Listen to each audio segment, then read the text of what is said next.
Hashtag the hook in the dense forests of Montana, where morning mist clings to towering pines and silence can mean the difference between life and death. Sarah Chun moved like a ghost among the trees. For 3 years, she had been the forest's best-kept secret, a former military sniper turned wildlife photographer, carrying two very different kinds of precision instruments. The park rangers knew her as the quiet woman who captured stunning images of elk and bears. They had no idea she still carried her custom rifle, or that her camera lens wasn't the only scope she looked through each day. What they didn't know was about to save their lives. When 7 armed poachers set a deadly trap for the ranger patrol that Tuesday morning, they thought they had chosen the perfect isolated location. They were wrong. Someone was watching from 800 yards away, someone who had never missed a shot when lives were on the line. The rangers were walking into an ambush, completely unaware that their salvation lay in the hands of a woman they thought they knew, but whose most important skill remained hidden in plain sight.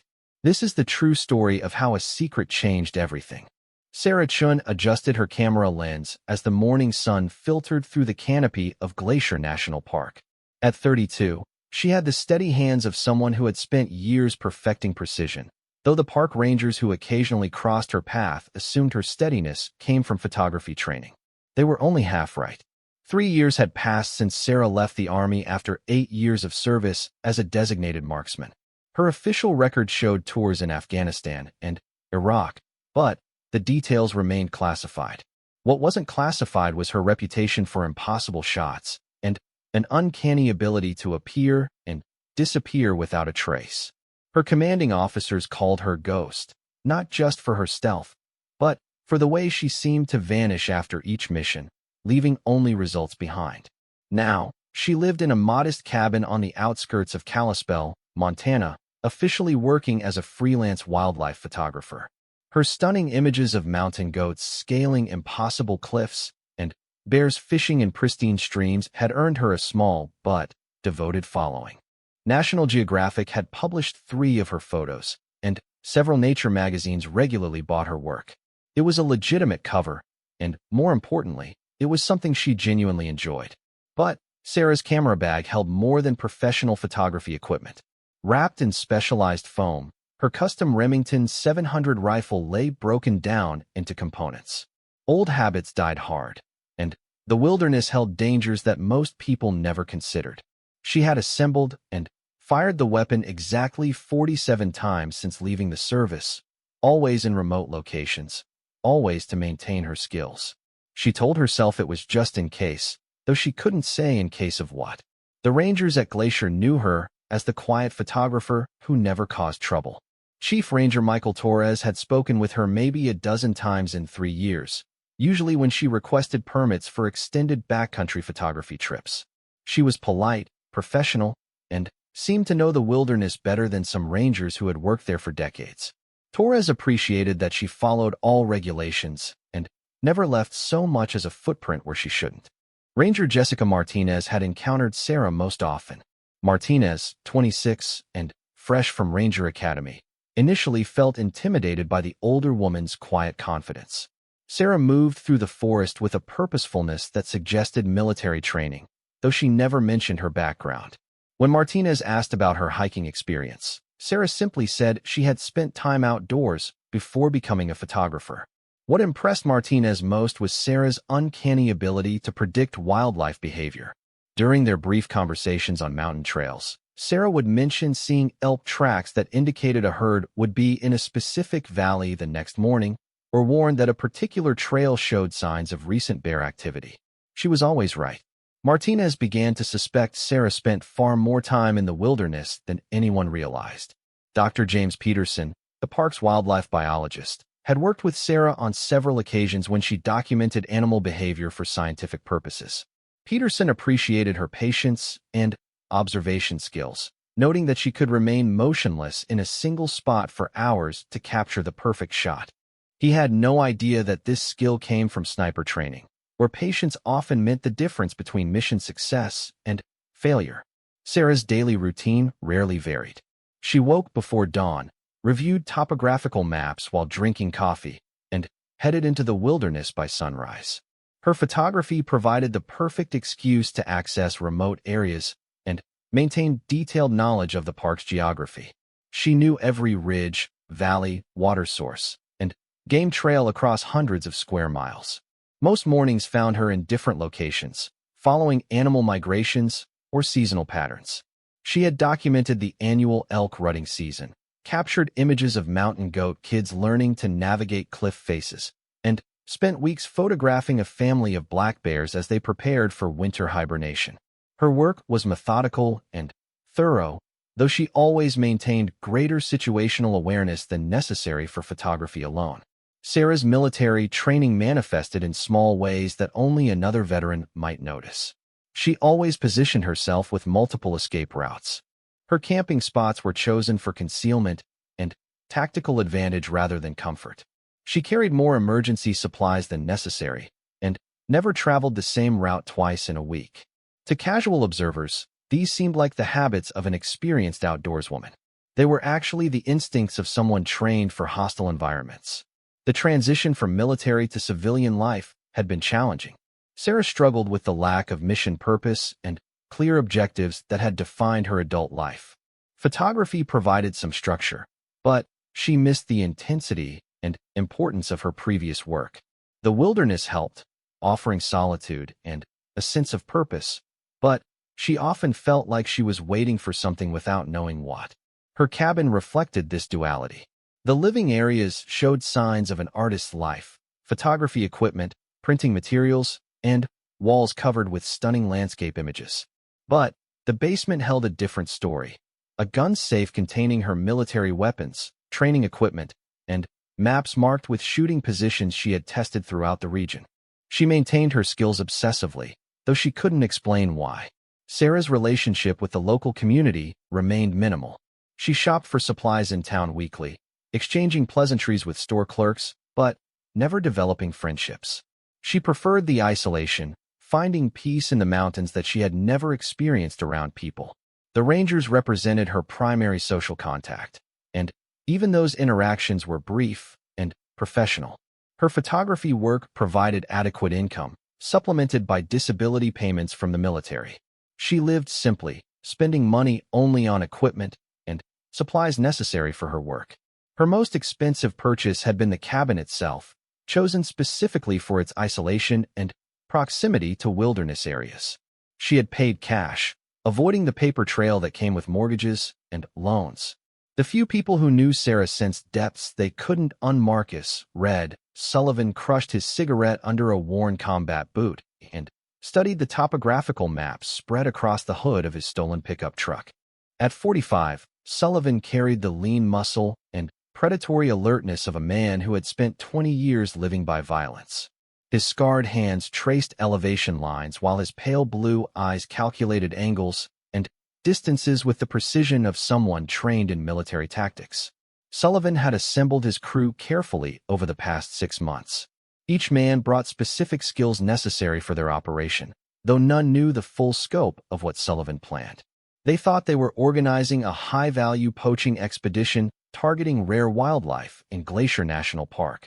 Sullivan encouraged this belief while privately pursuing a much more dangerous objective. The truth was that Sullivan needed money desperately, and he had identified a source that would solve his problems permanently. 3 months earlier, while serving time in a federal prison for weapons trafficking, Sullivan had learned about a wealthy collector who paid enormous sums for rare animals taken from protected areas. The collector, whose identity Sullivan protected carefully, had specifically requested several animals found only in Glacier National Park's most remote regions. But Sullivan's real motivation went deeper than money. He harbored intense resentment toward federal law enforcement, including park rangers, stemming from arrests that had destroyed his previous criminal enterprises. He viewed this operation as revenge against the system that had cost him years of his life. What his crew didn't know was that Sullivan planned to eliminate any law enforcement personnel who interfered with their activities. Tommy Ricks, Sullivan's second-in-command, possessed the technical skills necessary for the operation. At 38, Ricks was a former military communications specialist who had been dishonorably discharged for selling equipment on the black market. He now provided electronic surveillance and counter-surveillance services to various criminal organizations. Ricks had spent weeks studying Ranger patrol patterns, radio frequencies, and response protocols. Danny Morrison, 29, served as the crew's hunter and tracker. Morrison had grown up in rural Alaska and possessed legitimate wilderness skills, though he had turned them to illegal purposes after struggling with drug addiction and debt. He could track animals across any terrain and had an intimate knowledge of animal behavior that made him valuable for locating high-value targets. Jake Sterling and Matt Wilson were the muscle of the operation. Both men had military backgrounds and criminal records involving violence. Sterling, 34, was a former Marine who had been court-martialed for assault. Wilson, 31, had served in the Army before being arrested for armed robbery. Both men were skilled with weapons and comfortable with violence, though they preferred to avoid unnecessary risks.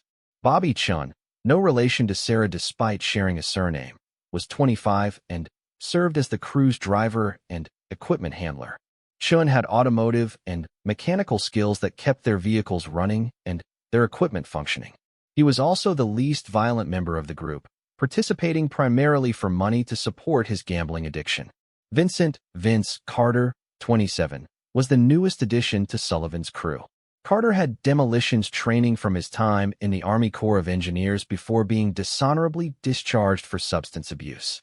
Sullivan recruited Carter specifically for his ability to create diversions and eliminate obstacles, though Carter didn't realize Sullivan intended to use his skills against people rather than just barriers. The crew had been conducting surveillance of Glacier National Park for 6 weeks, establishing patterns and identifying opportunities. They had observed ranger patrols, documented response times, and tested communication equipment. Sullivan insisted on thorough preparation, knowing that success depended on avoiding law enforcement contact entirely. Their base of operations was an abandoned hunting cabin 30 miles from the park boundary. Sullivan had purchased the property through intermediaries, ensuring it couldn't be traced to any crew member. The cabin provided storage for weapons, vehicles, and specialized equipment while remaining hidden from casual observation. Sullivan's plan involved 3 phases. First, the crew would establish positions in remote areas of the park and begin capturing high-value animals. Second, they would use Ricks's electronic equipment to monitor ranger communications and avoid detection. Third, if rangers approached their operation, Sullivan planned to eliminate them and claimed the deaths resulted from accidents or animal attacks. What Sullivan didn't anticipate was that their activities had already attracted attention. Park wildlife biologist Dr. James Peterson had noticed subtle changes in animal behavior patterns that suggested human interference. Peterson had documented unusual animal movements, abandoned feeding areas, and signs of stress in several species. He hadn't yet identified the cause, but his reports had prompted increased ranger patrols in affected areas. Chief Ranger Michael Torres had received Peterson's reports with concern. Torres had 30 years of experience in various parks and recognized signs of organized poaching activities. He had quietly increased patrol frequency and begun coordinating with federal wildlife enforcement agencies. Torres suspected professional poachers were operating in the park, but hadn't yet located them. Ranger Jessica Martinez had been assigned to increased patrols in the areas where Peterson documented unusual animal behavior. Martinez approached the assignment with characteristic thoroughness, spending extra time documenting any signs of human activity. She had found several subtle indicators that people had been in restricted areas, including vehicle tracks, disturbed vegetation, and abandoned campsites.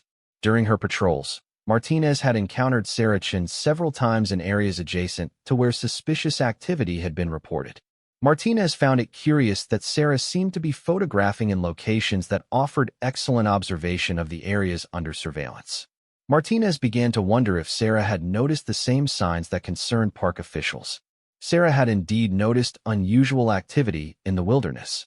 Her military training made her sensitive to signs of human presence that others might miss. She had observed vehicle tracks in areas where vehicles weren't permitted, found evidence of temporary camps that weren't reported to park officials, and noticed animal behavior that suggested recent human interference. More concerning to Sarah was her observation of men conducting systematic surveillance of park facilities and ranger activities. During her photography work, she had spotted individuals using binoculars and cameras to observe ranger stations, patrol routes, and communication equipment. Their behavior and positioning suggested military or law enforcement training being used for hostile purposes. Sarah's instincts told her that something dangerous was developing, though she couldn't determine the specific nature of the threat. She had considered reporting her observations to park officials, but worried that her detailed knowledge of the suspicious activities might prompt questions about her background and skills. She preferred to remain anonymous and hoped the situation would resolve without her involvement. What Sarah didn't know was that Sullivan's crew had also observed her during their surveillance activities. Rix had spotted her with powerful telephoto lenses and noted her ability to remain concealed while observing activities across vast distances. Morrison had found her tracks in areas where few people ever traveled and noticed that she moved through difficult terrain with military precision. Sullivan had ordered his crew to avoid contact with the photographer, assuming she was simply a civilian who might accidentally interfere with their operation. He instructed them to monitor her activities, but take no action unless she directly threatened their plans. Sullivan's biggest mistake was underestimating the woman he had decided to ignore. The crew's final preparations were nearly complete. They had stockpiled weapons, ammunition, and specialized equipment in strategic locations throughout the park. They had established communication protocols and emergency procedures. They had identified high-value targets and planned routes for transporting captured animals. Most importantly, they had prepared to eliminate anyone who interfered with their operation. Sullivan's plan called for the operation to begin on a Tuesday morning when ranger patrols were typically lightest. The crew would move to predetermined positions before dawn and begin their activities at sunrise. Electronic surveillance would provide early warning of approaching rangers, and predetermined escape routes would allow rapid withdrawal if necessary. Tuesday morning arrived with the crisp clarity that only comes at high altitude in late autumn. Sarah Chun woke at 4:30 a.m., as she had every morning for 3 years, her internal clock maintaining the military precision that once regulated her life as a designated marksman. She brewed coffee in the darkness of her kitchen while studying weather reports and topographical maps, planning another day of wildlife photography in Glacier National Park's remote backcountry. Sarah's target for the day was a family of mountain goats that Dr. Peterson had mentioned during a chance encounter the previous week. Peterson had observed unusual behavior from the herd, suggesting they might be preparing for an early migration to lower elevations. Sarah hoped to document this behavior, which could provide valuable insights into how climate changes affected high-altitude wildlife patterns. The photography assignment would take her to Devil's Backbone Ridge, a narrow spine of granite that offered spectacular views across 3 valleys. More importantly for Sarah's hidden purposes, the ridge provided excellent observation positions covering nearly 20 square miles of wilderness.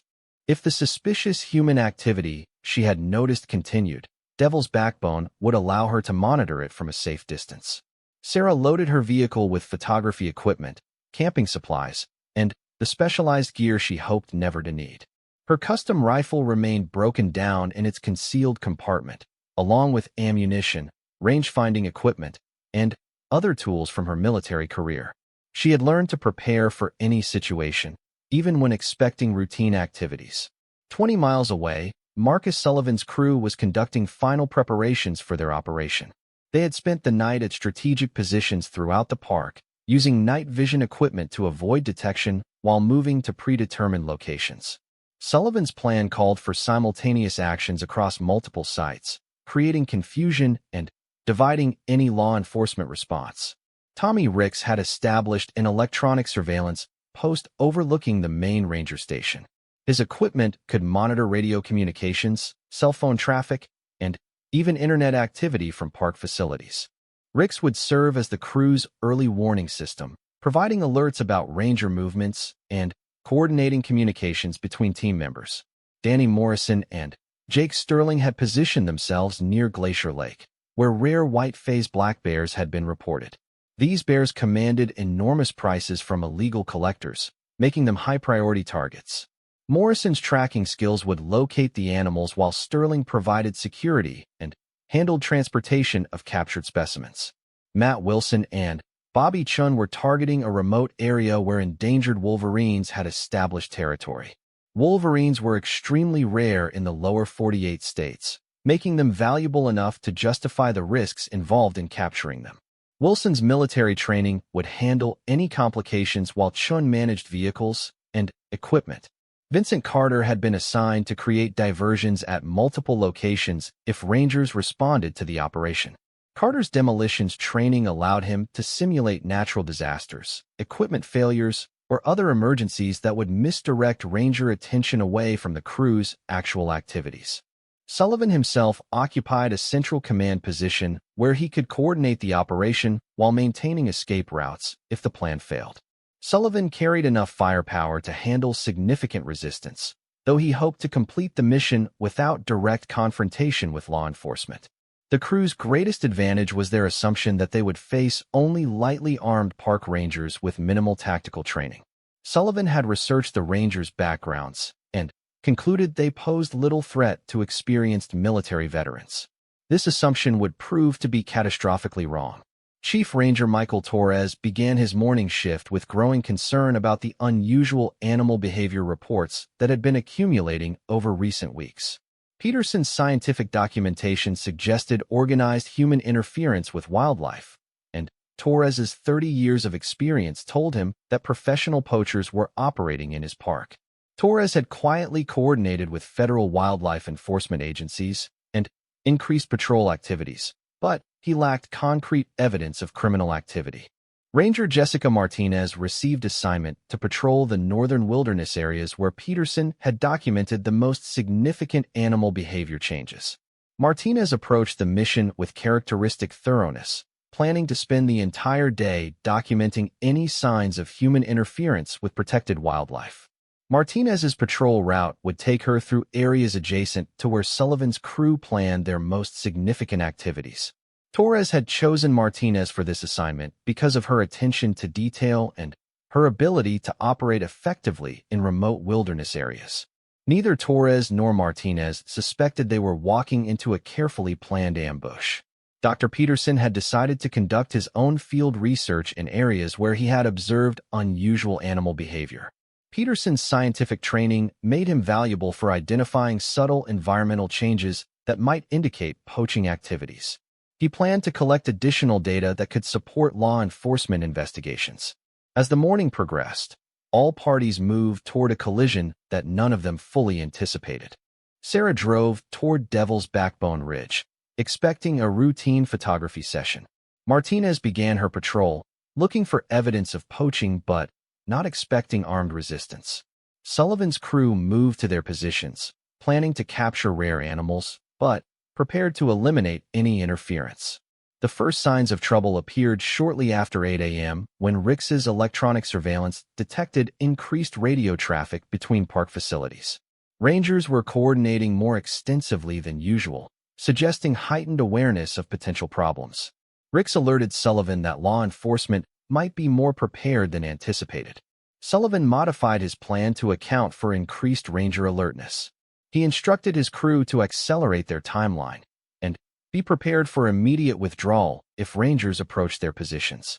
Sullivan also activated contingency plans that involved creating diversions to misdirect law enforcement attention. Sarah reached Devil's Backbone Ridge at 8:30 a.m. and immediately noticed signs of recent human activity that didn't match normal park usage patterns. Vehicle tracks, equipment marks, and disturbed vegetation suggested multiple people had conducted organized activities in restricted areas. Sarah's military training recognized the signs of a tactical operation. More concerning were the communication signals Sarah detected using equipment she carried for wildlife research. Her receivers, designed to track radio-collared animals, picked up encrypted radio transmissions from multiple locations throughout the park. The communication patterns suggested coordinated activities by people with military or law enforcement training. Sarah's instincts told her that something dangerous was developing, though she couldn't determine whether the organized activity represented a law enforcement operation or something more sinister.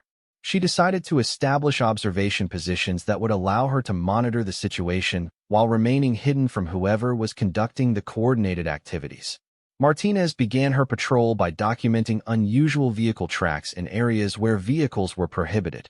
The tracks were fresh, suggesting recent activity, and their patterns indicated systematic movement rather than casual recreation. Martinez followed standard procedures by photographing the evidence and reporting her findings to Torres. At 9:15 a.m., Martinez encountered Dr. Peterson in an area where both had planned to conduct research. Peterson showed Martinez additional evidence of unusual animal behavior, including abandoned feeding areas and signs of stress in multiple species.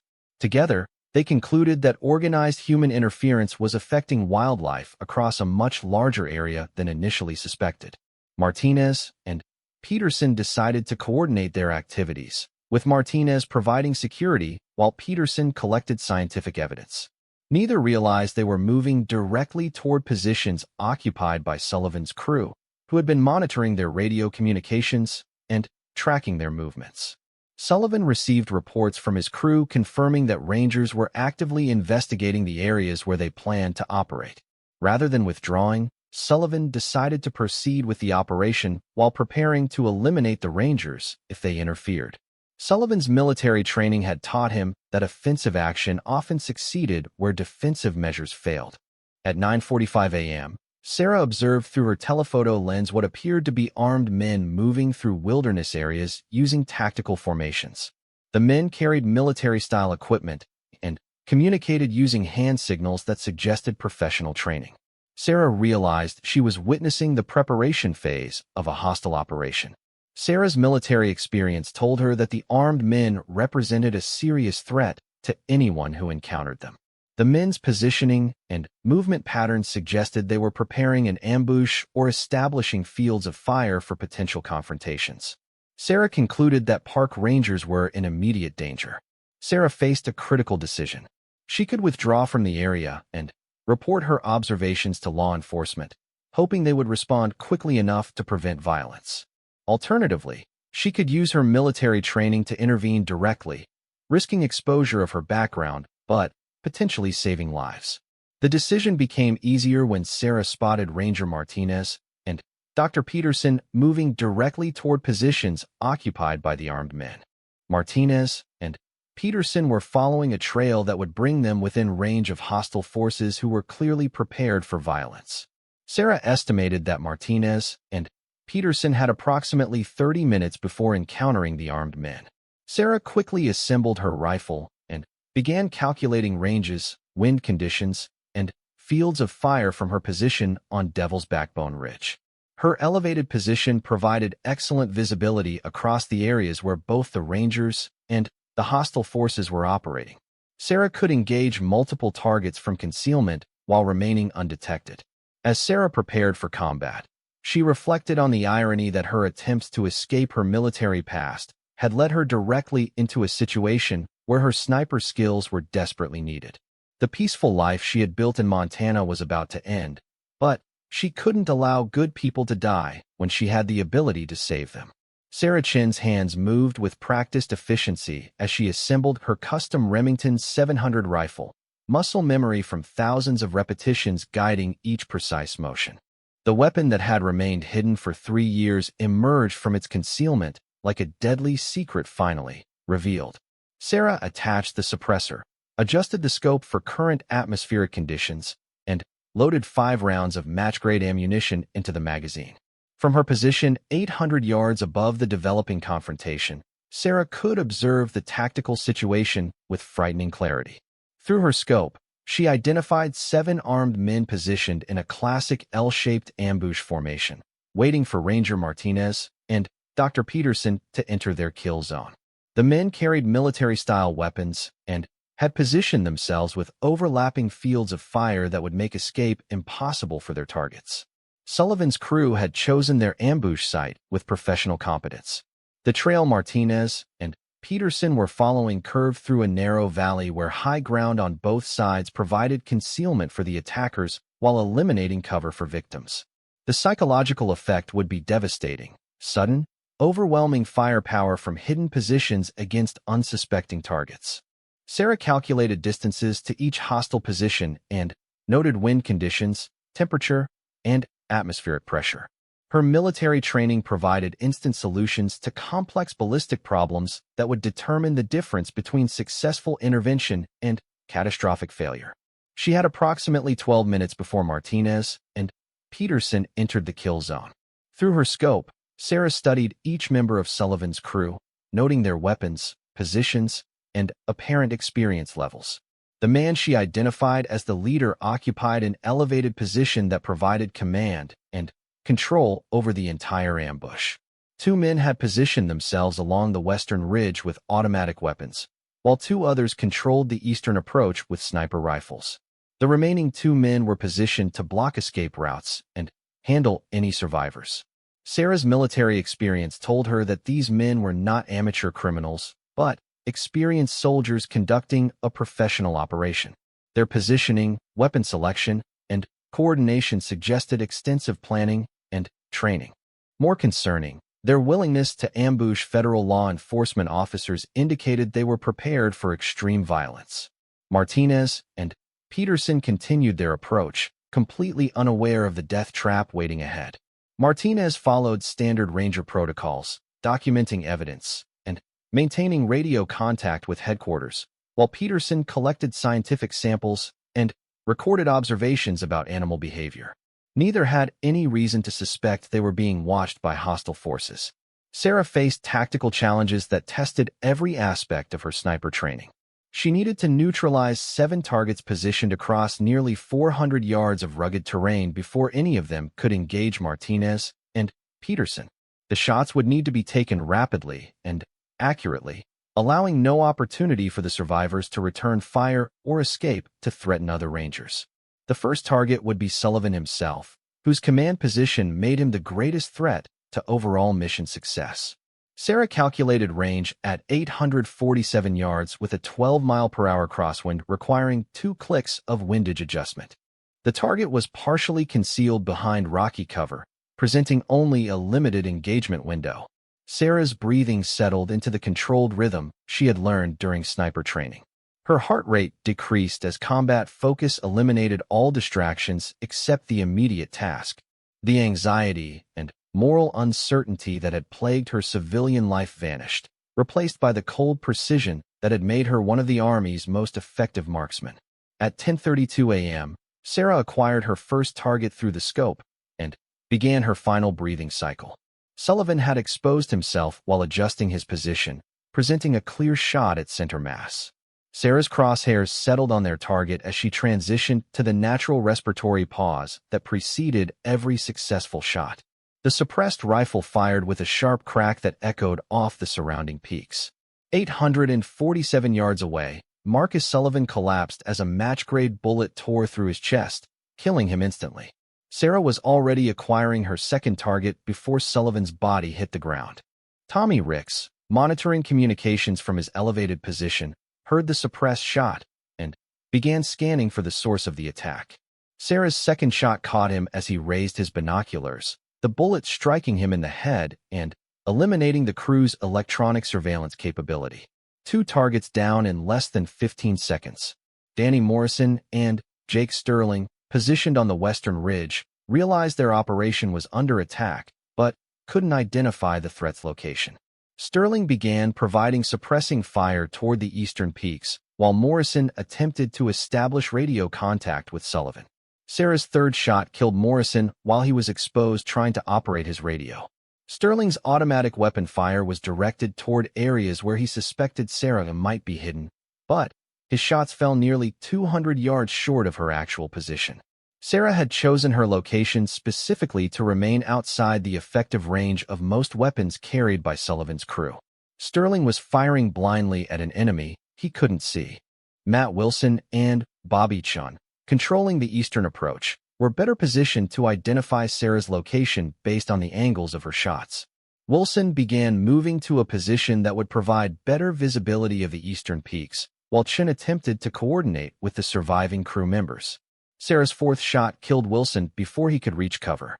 Vincent Carter, positioned to block escape routes, abandoned his assigned position and began moving towards Sullivan's command post to assess the situation. Carter's demolitions training had not prepared him for sniper attacks from concealed positions, and his movement made him visible to Sarah's scope. The fifth shot eliminated Carter as he attempted to reach cover. Chun and Sterling, the only surviving members of Sullivan's crew, found themselves under attack from an enemy they couldn't locate or engage effectively. Sterling continued firing automatic bursts toward the eastern peaks, while Chun attempted to reach one of their vehicles for withdrawal from the area. Both men were experienced soldiers, but they were trained for conventional combat rather than precision rifle attacks from extreme range. Sarah had fired 5 shots in less than 2 minutes, killing 5 men and effectively destroying Sullivan's operation. But Sterling and Chun remained dangerous to Martinez and Peterson, who were now close enough to the ambush site to be caught in crossfire if the surviving crew members decided to fight to the death rather than withdraw. Sterling's automatic weapon fire was beginning to attract Martinez's attention. The Ranger had heard distant gunshots and was now observing muzzle flashes from the western ridge ahead of her position. Martinez's training told her to withdraw and call for backup, but Peterson was exposed in an open area where retreat would be difficult without covering fire. Sarah shifted her focus to Sterling, whose automatic weapon posed the greatest immediate threat to the Rangers below. Sterling had taken cover behind rocky outcroppings that provided excellent protection from Sarah's elevated position, making a clean shot difficult. Sarah needed to maneuver to a different firing position or wait for Sterling to expose himself.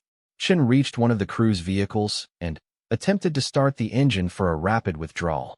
The vehicle's location was partially concealed from Sarah's current position, but she could observe enough of the area to prevent Chun from escaping if necessary. Sarah decided to prioritize Sterling, whose automatic weapon posed an active threat to the Rangers. Martinez and Peterson had taken cover after hearing the gunfire and were attempting to establish radio contact with park headquarters. Martinez's training included basic tactical procedures, but she was not equipped or prepared for a firefight against military-trained opponents. Peterson had no tactical training whatsoever and was entirely dependent on Martinez for protection. Sterling's automatic weapon fire was becoming more accurate as he adjusted his aim toward Martinez and Peterson's position. Sarah realized that Sterling could potentially wound or kill the Rangers even without achieving direct hits, if his suppressing fire prevented them from reaching better cover. Sarah needed to eliminate Sterling immediately. The shot required precise timing as Sterling exposed only small portions of his body while firing around rocky cover.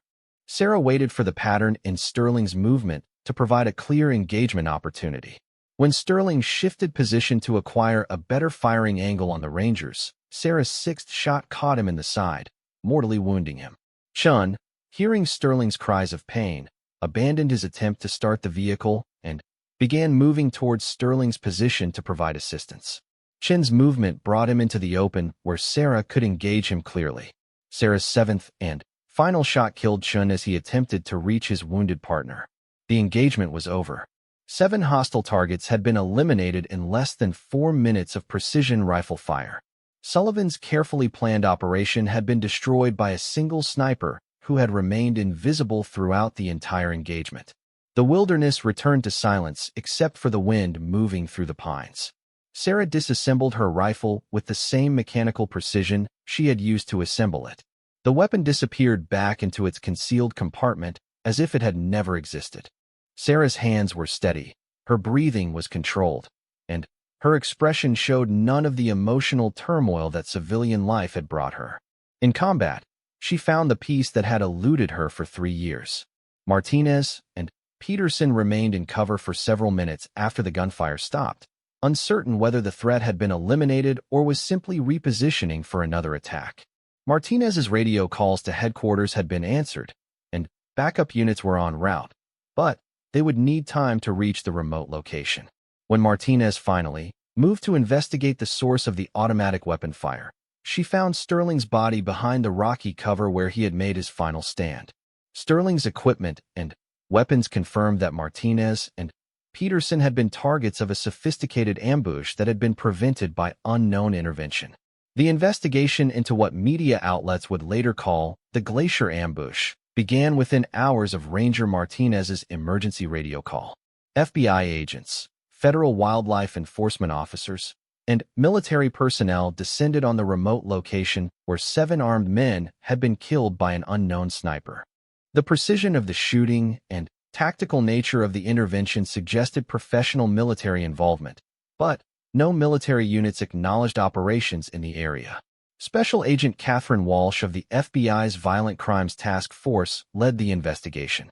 Walsh had 20 years of experience with cases involving military veterans and immediately recognized the shooting patterns as the work of a highly trained marksman. The 7 kills had been executed with precision that exceeded most law enforcement capabilities, suggesting either special forces training or extensive sniper experience. The crime scene analysis revealed disturbing details about Sullivan's operation. Electronic surveillance equipment capable of monitoring all park communications had been positioned to coordinate the ambush. Specialized weapons and capture equipment indicated the crew planned to take rare animals alive for illegal sale. Most concerning, the positioning and firepower suggested the crew had been prepared to kill multiple law enforcement officers to protect their operation. Dr. Peterson's wildlife research provided crucial context for understanding the scope of Sullivan's activities. Weeks of unusual animal behavior suddenly made sense when viewed as evidence of systematic interference by professional poachers.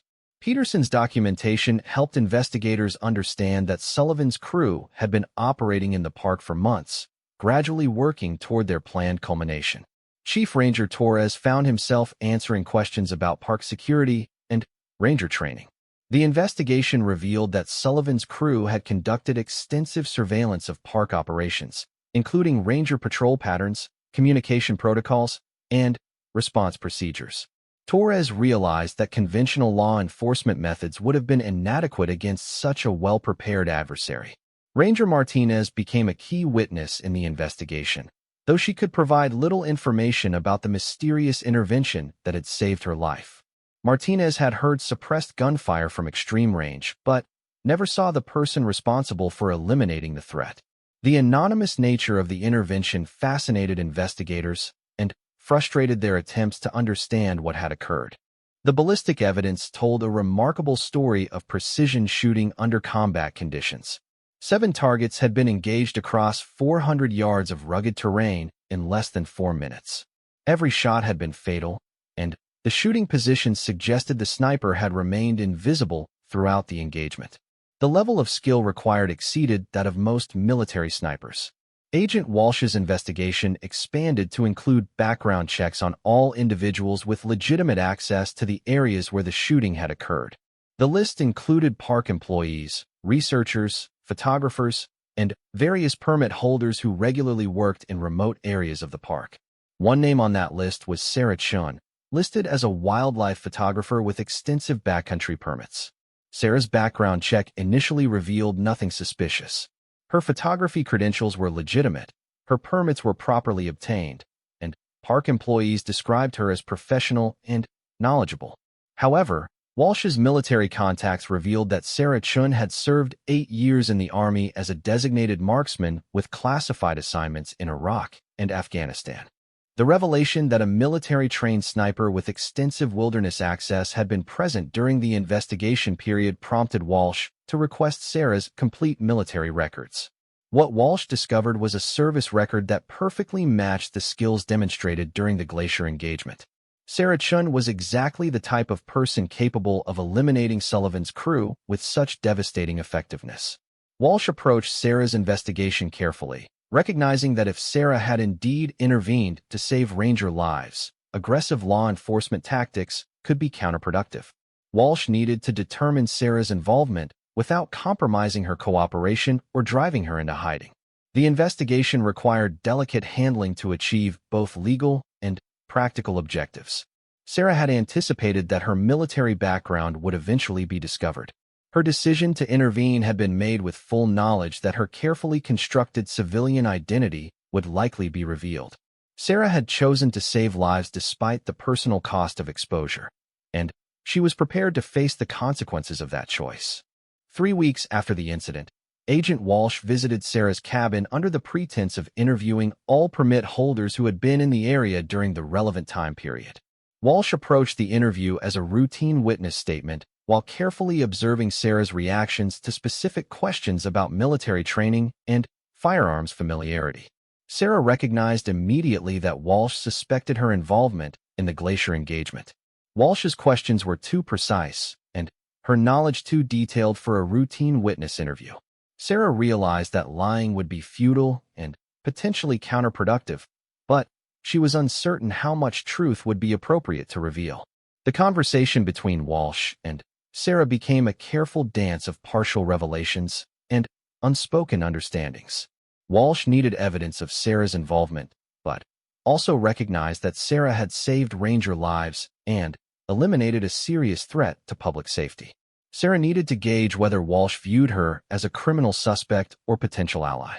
Walsh's military background helped her understand the psychological pressures that drove combat veterans to seek isolation and the difficulty many experienced in transitioning to civilian life. Walsh recognized that Sarah's intervention had been motivated by a desire to protect innocent people rather than any criminal intent. This understanding influenced Walsh's approach to the investigation. Sarah's decision to partially cooperate with Walsh's investigation reflected her respect for law enforcement and her recognition that hiding would ultimately be impossible. Sarah acknowledged her military background and admitted to being in the area during the time period in question, but she stopped short of explicitly confessing to the shooting. Walsh gathered enough evidence to conclude that Sarah was responsible for eliminating Sullivan's crew, but she also recognized that prosecuting Sarah would be both difficult and inappropriate. Sarah had clearly acted in defense of others, eliminating a serious threat to public safety. Walsh recommended that the investigation be concluded without charges against the unknown sniper. The official investigation report credited the elimination of Sullivan's crew to unknown intervention by a person or persons with advanced military training who acted to prevent harm to law enforcement personnel. The report noted that the intervention had been conducted with remarkable precision and had undoubtedly saved Ranger lives. Chief Ranger Torres privately suspected that Sarah Chun had been responsible for saving Martinez and Peterson, though he had no evidence to support this conclusion. Torres made a point of thanking Sarah for her cooperation with the investigation and mentioned that the Park Service was grateful to have citizens who were willing to protect federal employees when necessary. Ranger Martinez developed her own suspicions about Sarah's involvement, particularly after learning about Sarah's military background. Martinez began noticing details about Sarah's behavior and capabilities that suggested much more extensive training than photography would require. Martinez chose to respect Sarah's privacy while maintaining a new level of professional appreciation for her contributions to park operations. Dr. Peterson's research benefited from the resolution of Sullivan's operation, as animal behavior patterns began returning to normal once the poaching pressure was eliminated. Peterson privately wondered about the identity of the person who had eliminated the threat to wildlife, but he was satisfied that the problem had been resolved effectively. Sarah's life changed significantly after the investigation concluded. While her involvement remained officially unknown, several key people suspected her role in the dramatic rescue.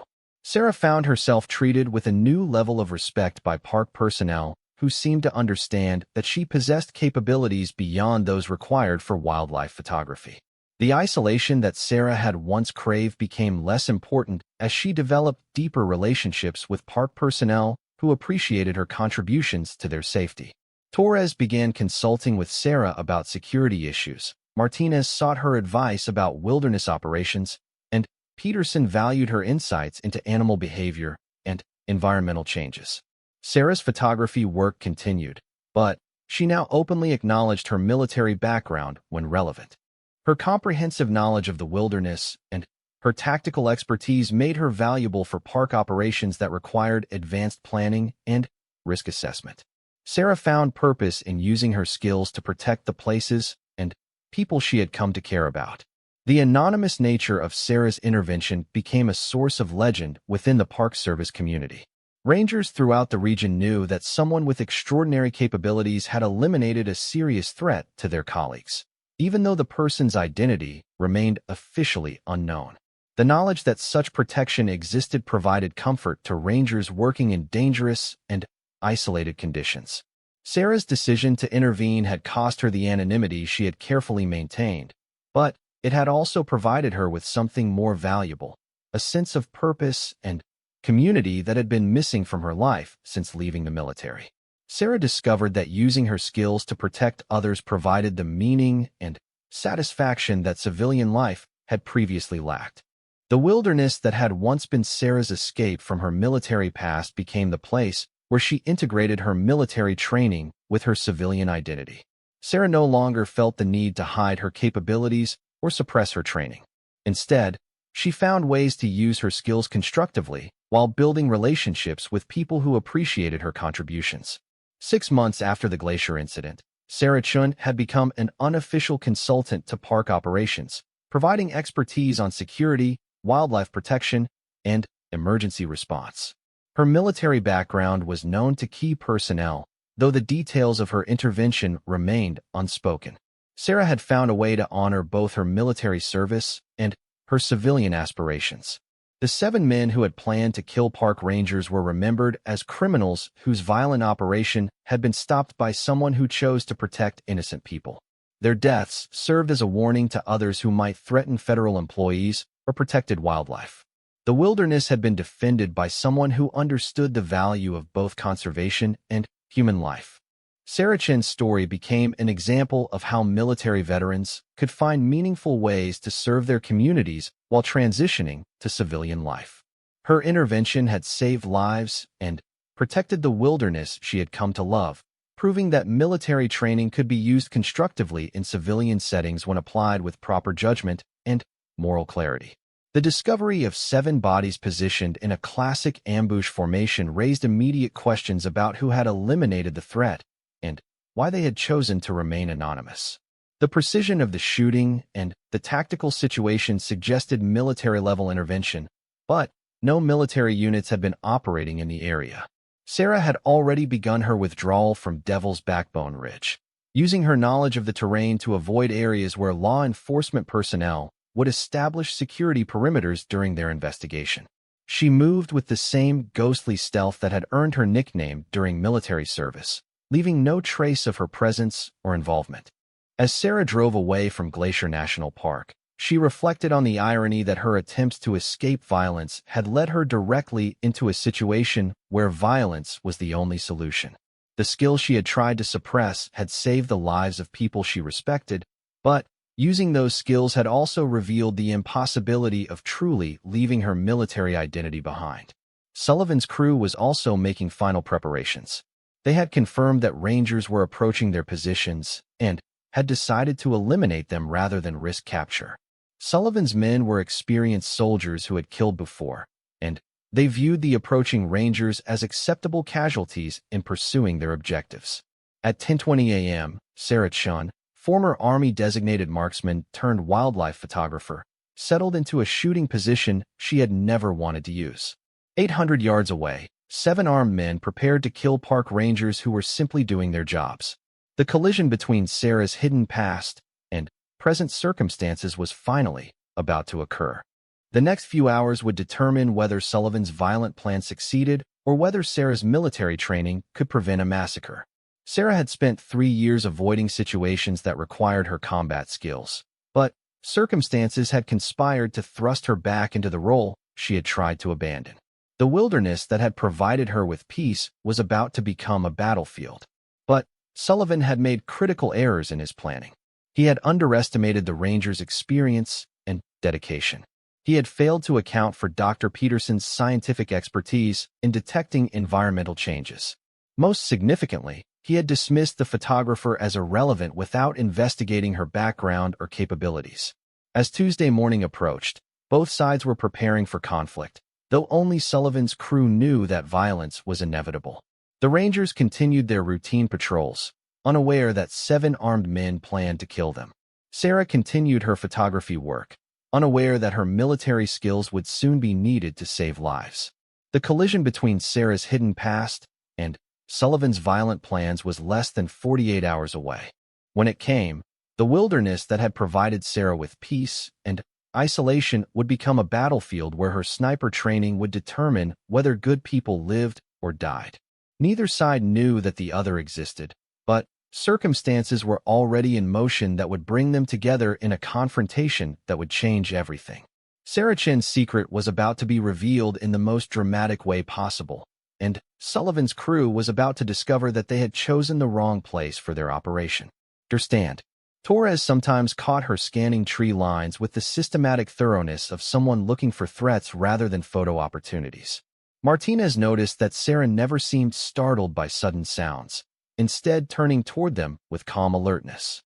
Peterson observed that she could estimate distances with uncanny accuracy and always seemed to know exact compass directions without checking instruments. But Sarah's most notable characteristic was her connection to the landscape itself. She moved through the wilderness with an intimacy that suggested not just familiarity, but a deep understanding of how ecosystems functioned. She could read animal sign like text, predict weather changes from subtle atmospheric cues, and navigate through dense forest without map or compass.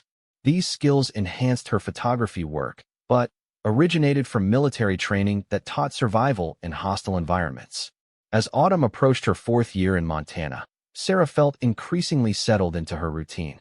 The photography work was fulfilling, the isolation provided the peace she craved, and her military skills remained sharp through regular practice. She had found a sustainable balance between her past and present lives. She had no way of knowing that this balance was about to be shattered by events already set in motion hundreds of miles away. 7 men had been planning an operation that would bring Sarah's 2 worlds into violent collision.